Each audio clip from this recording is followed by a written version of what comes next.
I wish I had a good excuse why I took one of the two deck screws that I ran through that 2x12 into the house to make sure that something like this would not happen.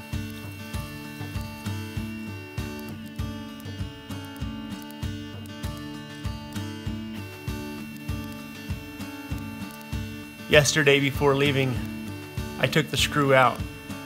I can't remember why. Maybe I was making preparations to trim this 2x12 up.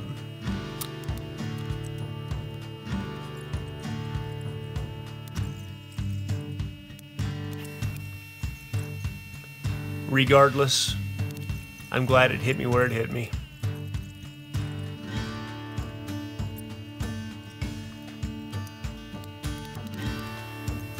If I'd been standing on the other side of the wall while I was lagging the concrete bolts down, it probably would have hit me in the back of the neck or the head, and I'm certain things would be different.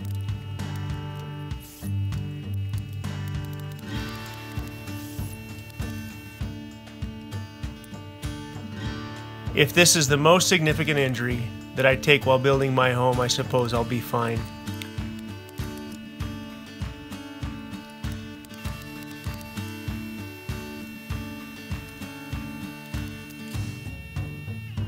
When I was about 13 years old, I had the worst concussion I've probably ever had.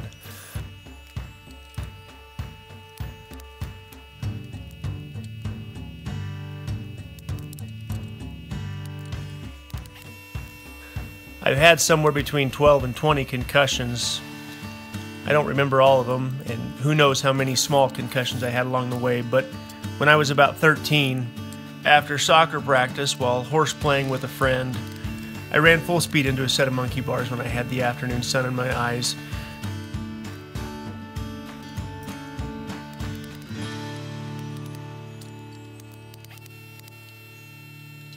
The end result was about 40 stitches across the top of my head and some pretty significant damage to my neck. Since that point, I've had neck issues.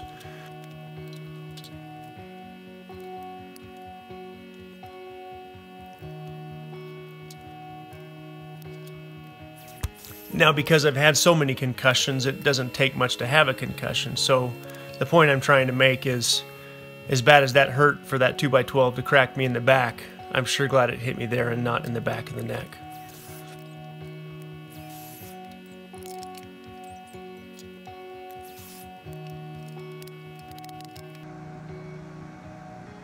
The frustrating part was I mentally made a note that I should throw an extra couple of screws in that to ensure that something like that didn't happen.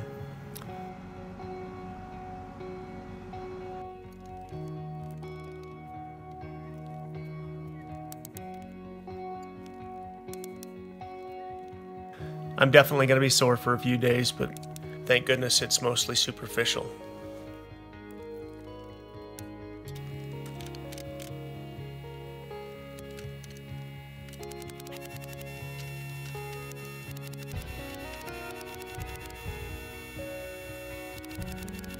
Things are moving along quite well. I've got my nephew Riley helping me, as well as my son from time to time.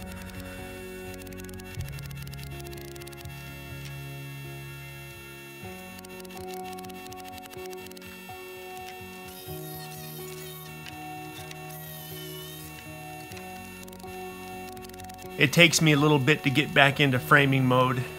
It takes me a little bit to get thinking properly again. But once I get thinking right, it doesn't take long to get the wall framed up and built.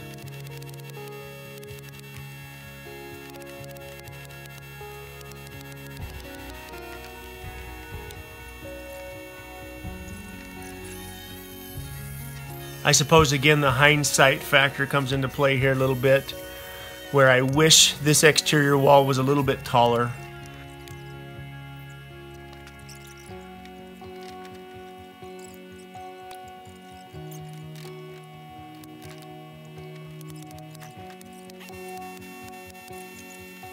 It's going to end up being about 7.5 feet tall at the edge, but because I only did 8-foot ceilings on the inside of the house, this is just how it's going to have to be.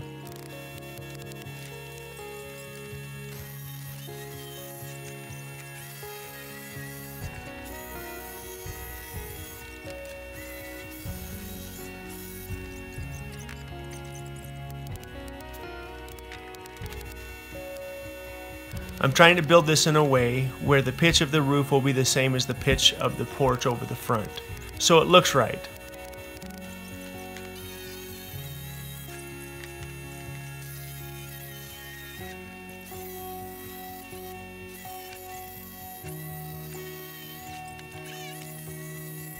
The front porch may end up with a beam sitting a little bit lower than I'd like, but again, it is what it is.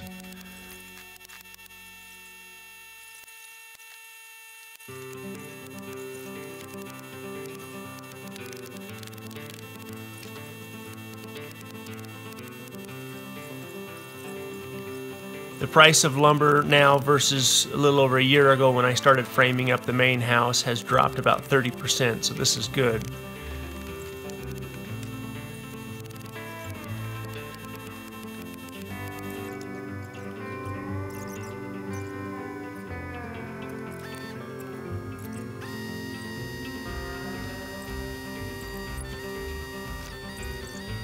I think when I bought OSB last year, it was right around $18 or $19 a sheet. I paid about $14 for this, so that's always good.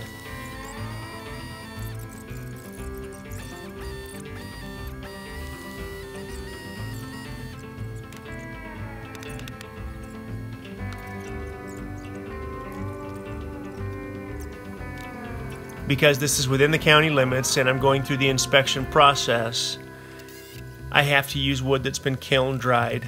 I have to use wood that's going to meet inspection.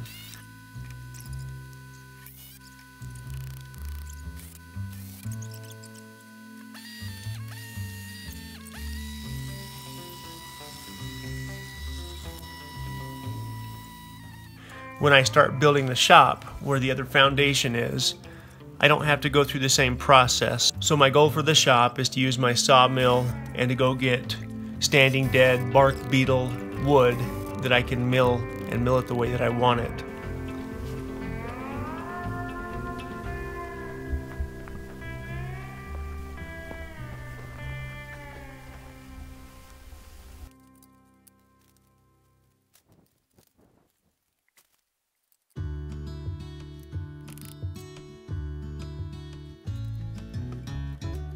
Now looking at what the addition is turning into, I'm really glad that we took the time to do this.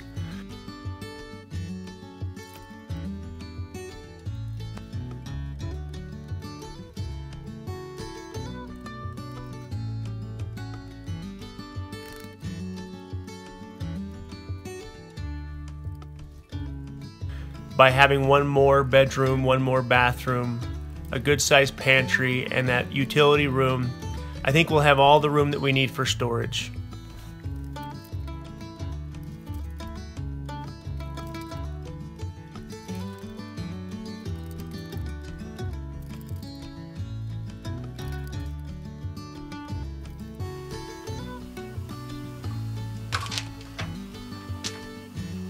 By pulling the string line from end to end and painting it, what I'm doing is I'm making sure that the roof all lines up and that I hit the 2x12 to ensure that the roof is very well secured.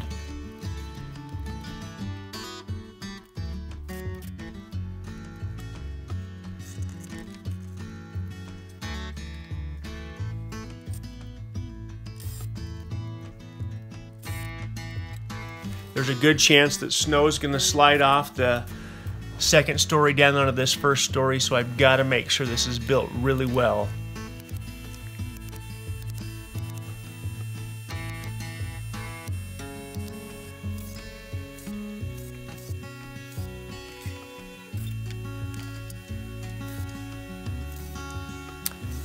I've had these last 32x12s sitting for the last year waiting for me to get to this project.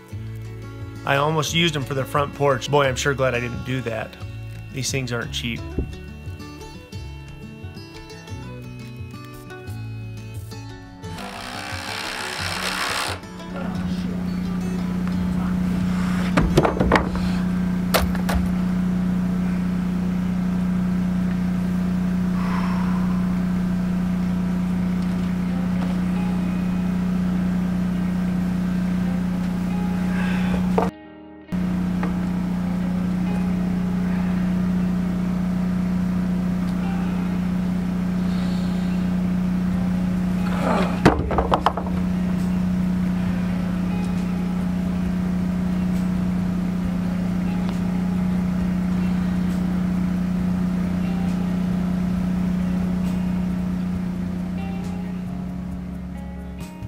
To guarantee that these end walls would be plumb and square both, I left the top plates off until I could put the level on it and guarantee that all three of these walls are perfectly square and plumb.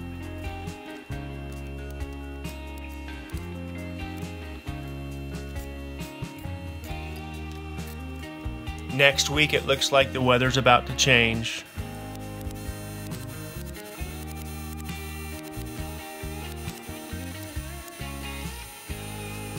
I'm really going to push hard to get the rafters in and the roof dried in before we get some bad weather.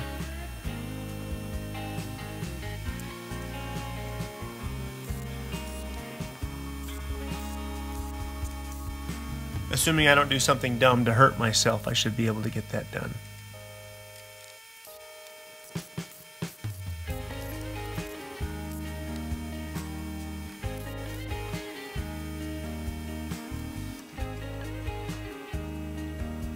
I did a 16-inch overhang on the second story with the rafters.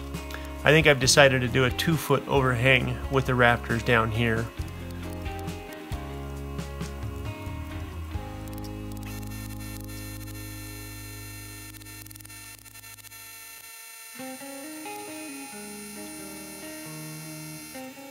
My feelings are that when the snow does slide or the rain does come off, the further away from the house that it is, the better.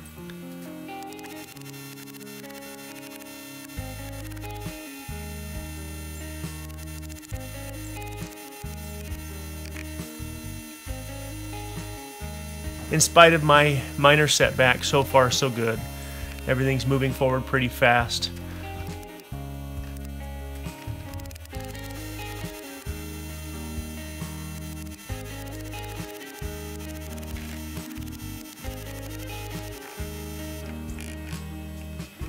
I feel confident that I can get the rafters done in the next 3 or 4 days and hopefully get things dried in before the weather really changes.